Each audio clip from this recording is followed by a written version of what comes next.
I'm ready to put this pulley back on there. But when you put it on there, you can see there's a lot of slop in the key. Shouldn't move back and forth that much. Now the key is deformed a little bit, but if you look in the key slot, there's a lot of metal gone in there. So here's a close-up picture of that. So that's not going to work too well. So I'm going to pull this key out of here and see if the keyway is still good.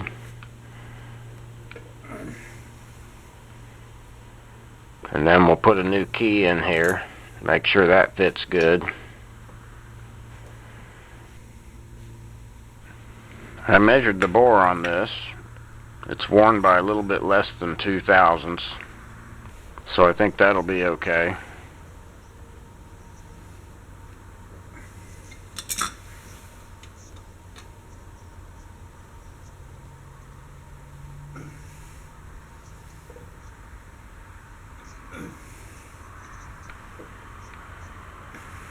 That all looks good.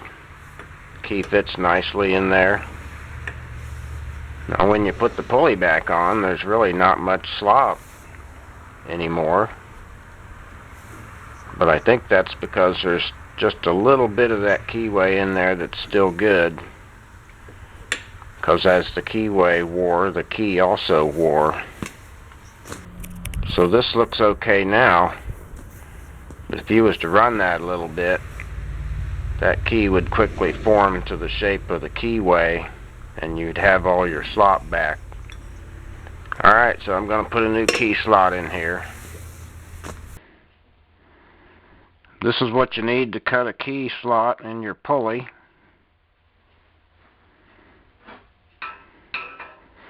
First I have a bushing here which fits that size of a hole,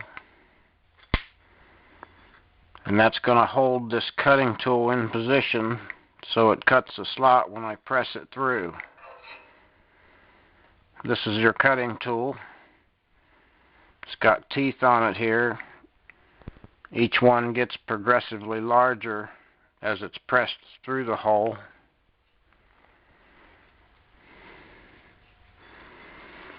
You need to support this in a good way. Since it's a casting, it can break.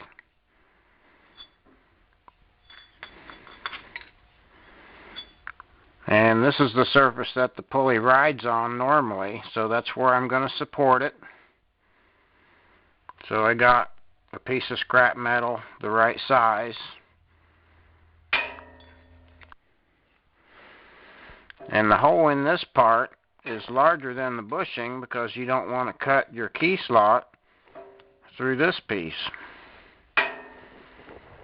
So when I set this up in there, I'll have the hole offset so that the cutter can pass by through this slot, and it's still supporting the part on that surface that I need it to support on. When I put a slot in here,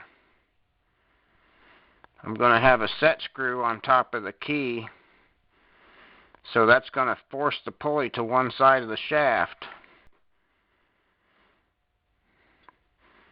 So I don't want to put the key on the opposite side of this key because I'll be forcing it into this key groove. So I'm going to put my new key slot 90 degrees away from this original key slot. That way it'll be forcing it against the fresh part of the hole and locate on the shaft properly. So I have my new key lined up approximately 90 degrees from the old key.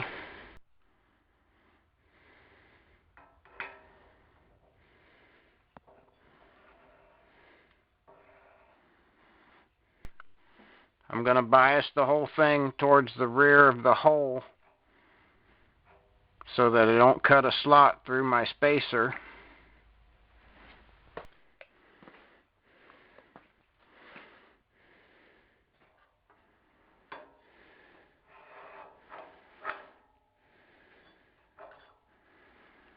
And you always want to use lots of oil.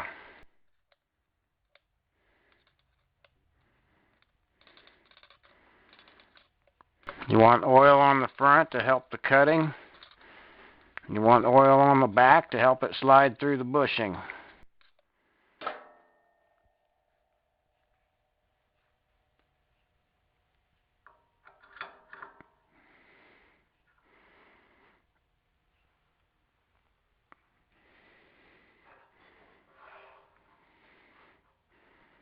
I also have the slot here lined up so that my cutter can drop through the press, because you press it all the way through here. I also have wood down below, so in case I drop my cutter, it doesn't fall on the concrete floor.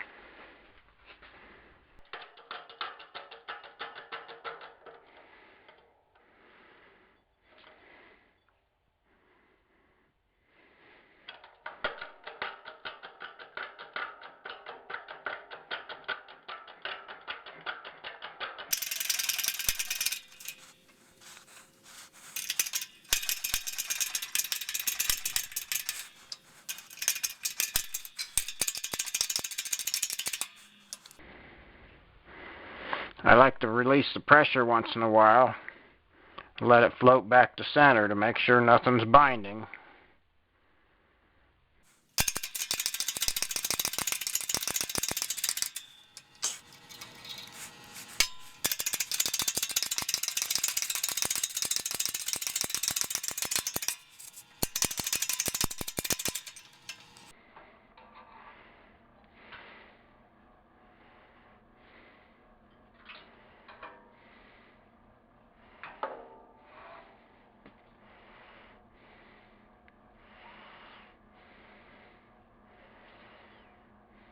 Now on a setup like this, that doesn't cut deep enough with just one pass. So I have to put a spacer behind it and push it through again to cut the slot deeper. But I'm going to measure it now and see what size of a spacer I need to use.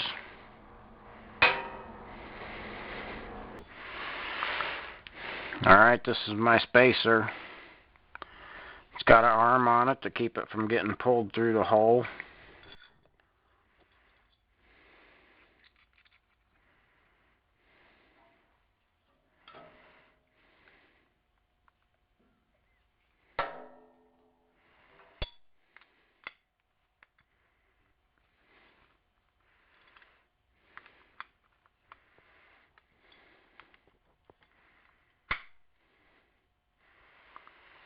And that spacer's the right amount to get it to start on the first tooth right there.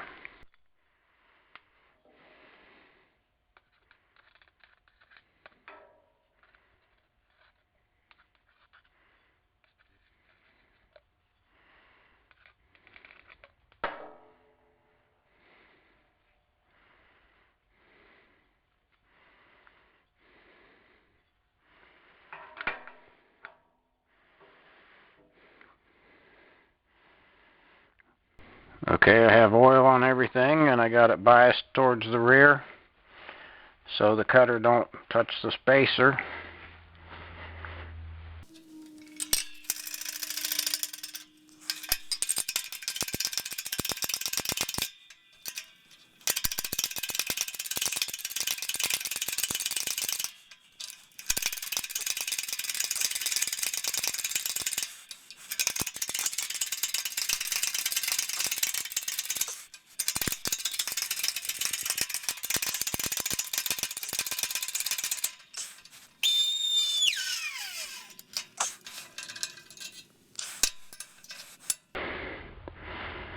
Alright, I need to go see if that's deep enough.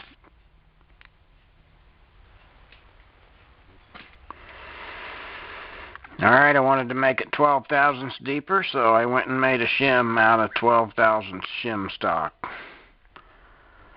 Just got a T-shaped head on there so it won't fall through the slot. Is all you need, and then it's long enough to be the full length of the bushing. This one will have to go in first because of the way I made this T-slot. And that should work. This is made out of shim stock, so it's pretty hard, or it's pretty tough.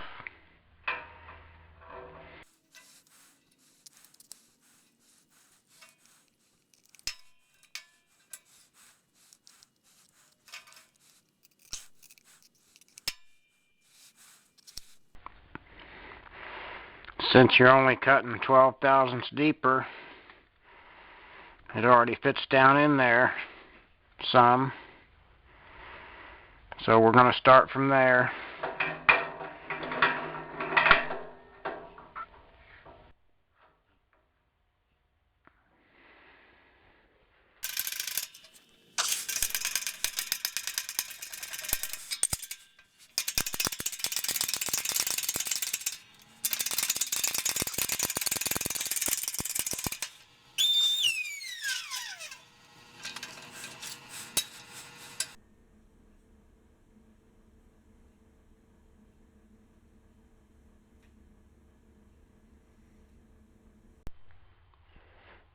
Alright, I have my pulley clamped in the vise here.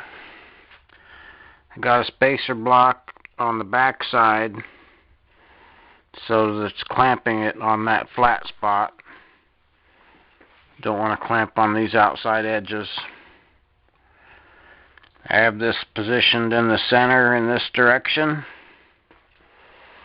And I have this center drill, which is an extra long center drill. And it's up against this edge as close as I can get. So that's where this set screw hole is going to be.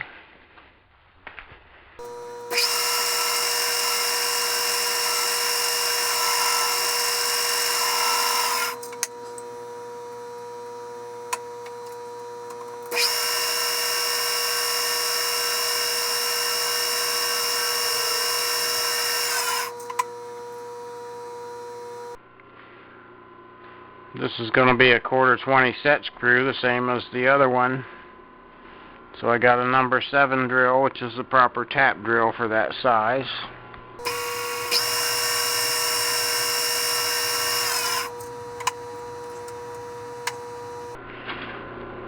I'm going to put a little bit of a chamfer in there to start the tap easier.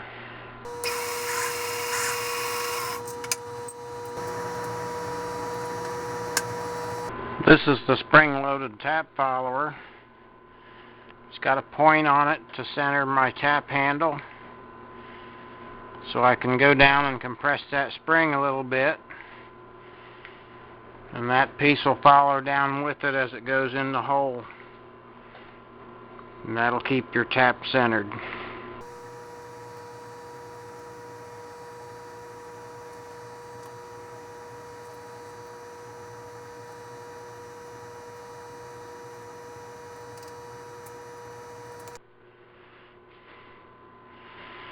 Now this is the set screw out of the other hole I'm going to check it with. I'll have to get a new set screw, so I have one in each hole when I put it back together. Alright, that looks good. There's the block I had behind it.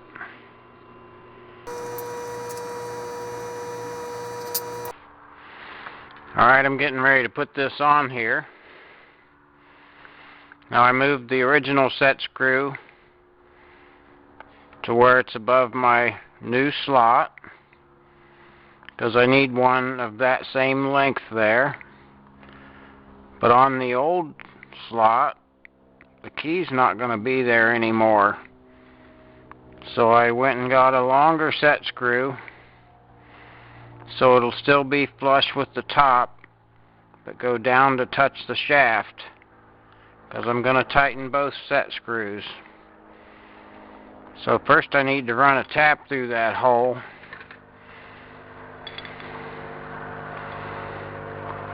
Just to make sure that this set screw can get all the way through there.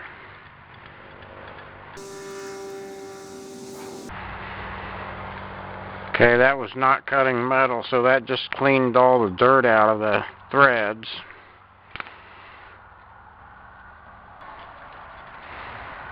So now this longer set screw can go down deep enough to touch the shaft.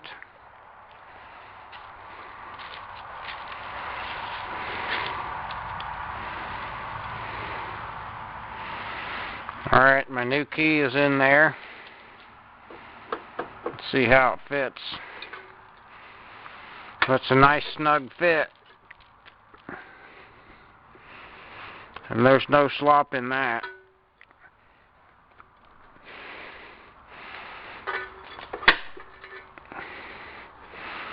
Yeah, that's perfect.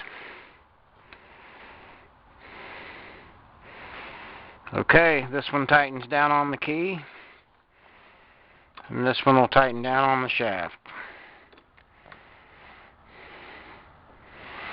Wait, I forgot to spray WD-40 on the back side. I'm going to do that first.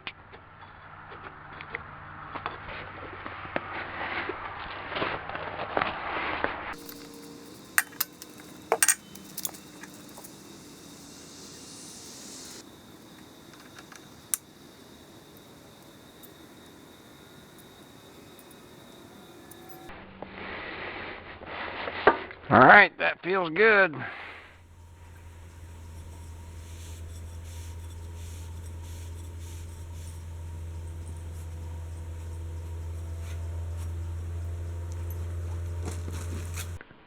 Well, that's as far as I'm going this time, and that's what it looks like. Sometimes when you gotta focus on one thing, that's all you get done. Alright, that's it.